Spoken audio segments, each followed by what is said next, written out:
Mas tumatag ang pananampalataya sa Diyos ng mga residente matapos daw itayo ang isang parokya sa Binmalay, Pangasinan. Narito ang report.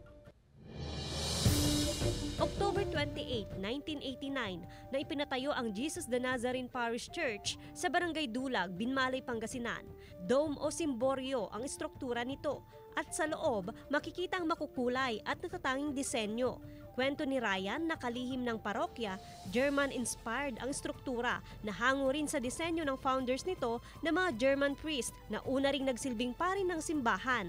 Nung napansin po ng mga nauna po sa amin na lumalaki po yung debosyon ng mga tao na nandito sa aming parokya, ay nagpatayo po sila ng mas malaking structure upang sa ganoon ay kumasya po ang lahat ng mga devotees. Ang matatag na pananalig sa puon ang dahilan umano kung bakit nananatiling malakas ang 86 na taong gulang na si Lola Remedios.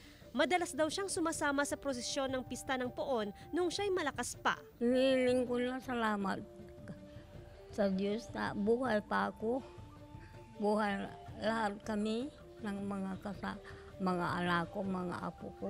Ang pagpapala mula sa pagiging deboto rin umano ang naranasan ni Ryan sa pagpasa niya sa licensure examination for teachers kahit hindi siya sumailalim sa review center at pinagsabay ang pagtatrabaho at personal na pagre-review.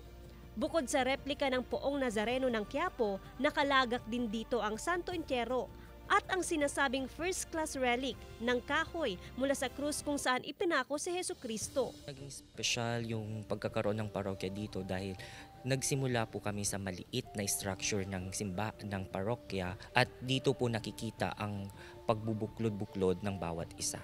Kasama si Ron Alistair Taniedo, Joan Punsoy, One North Central Luzon.